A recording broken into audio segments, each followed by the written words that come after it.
بسم اللہ الرحمن الرحیم۔ سیدنا ابو ہریرہ کا بھوک میں مسئلہ دریافت کرنا۔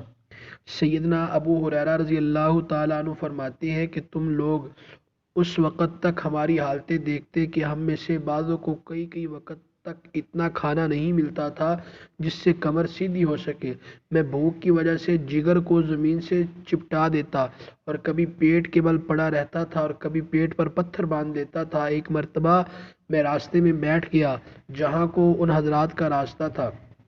اول حضرت سیدنا ابو بکر صدیق رضی اللہ تعالیٰ عنہ گزرے۔ میں نے ان سے کوئی بات پوچھنا شروع کر دی۔ خیال تھا کہ یہ بات کرتے ہوئے گھر تک لے جائیں گے اور پھر عادت شریفہ کے موافق جو موجود ہوگا اس میں تواضع ہی فرمائیں گے، مگر انہوں نے ایسا نہ کیا۔ غالباً ذہن منتقل نہیں ہوا یا اپنے گھر کا حال معلوم ہوگا کہ وہاں بھی کچھ نہیں۔ اس کے بعد حضرت سیدنا عمر فاروق اعظم رضی اللہ تعالیٰ عنہ تشریف لائے۔ ان کے ساتھ بھی یہی صورت پیش آئی۔ پھر نبی اکرم صلی اللہ علیہ وسلم تشریف لائے اور مجھے دیکھ کر مسکرائے اور میری حالت اور غرض سمجھ گئے اور ارشاد فرمایا، ابو ہریرہ میرے ساتھ آؤ۔ میں ساتھ ہو لیا۔ حضور اکرم صلی اللہ علیہ وسلم گھر تشریف لے گئے۔ میں ساتھ اندر حاضری کی اجازت لے کر حاضر ہوا۔ گھر میں ایک پیالہ دودھ کا رکھا ہوا تھا جو خدمت اقدس میں پیش کیا گیا۔ دریافت فرمایا کہ کہاں سے آیا؟ عرض کیا فلاں جگہ سے، حضور اکرم صلی اللہ علیہ وسلم کے لیے ہدیہ میں آیا ہے۔ حضور اکرم صلی اللہ علیہ وسلم نے ارشاد فرمایا، ابو ہریرہ جاؤ اہل صفہ کو بلا لاؤ۔ اہل صفہ اسلام کے مہمان شمار ہوتے تھے۔ یہ وہ لوگ تھے جن کے نہ گھر تھے، نہ در، نہ ٹھکانہ، نہ کھانے کا کوئی مستقل انتظام۔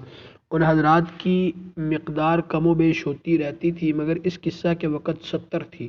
حضور اقدس صلی اللہ علیہ وسلم کا معمول یہ بھی تھا کہ ان میں سے 2 4 کو کسی کھاتے پیتے صحابی کا کبھی کبھی مہمان بھی بنا دیتے، اور خود اپنا معمول یہ تھا کہ کہیں سے صدقہ آتا تو ان لوگوں کے پاس بھیج دیتے اور خود اس میں شرکت نہ فرماتے، اور کہیں سے ہدیہ آتا تو ان کے ساتھ حضور اقدس صلی اللہ علیہ وسلم خود بھی اس میں شرکت فرماتے۔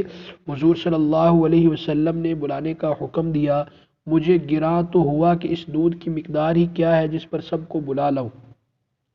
سب کا کیا بھلا ہوگا، ایک آدمی کو بھی مشکل سے کافی ہوگا، اور پھر بلانے کے بعد مجھ ہی کو پلانے کا حکم ہوگا، اس لیے نمبر بھی اخیر میں آئے گا جس میں بچے گا بھی نہیں۔ لیکن حضور اقدس صلی اللہ علیہ وسلم کی اطاعت کے بغیر چارہ ہی کیا تھا۔ میں گیا اور سب کو بلا لایا۔ حضور صلی اللہ علیہ وسلم نے ارشاد فرمایا کہ لے ان کو پلا۔ میں ایک شخص کے پیالہ حوالے کرتا، وہ خوب سیر ہو کر پیتا اور پیالہ مجھے واپس کر دیتا۔ اسی طرح سب کو پلایا اور سب سیر ہو گئے تو حضور اقدس صلی اللہ علیہ وسلم نے پیالہ دست مبارک میں لے کر مجھے دیکھا اور تبسم فرمایا، پھر ارشاد فرمایا کہ بس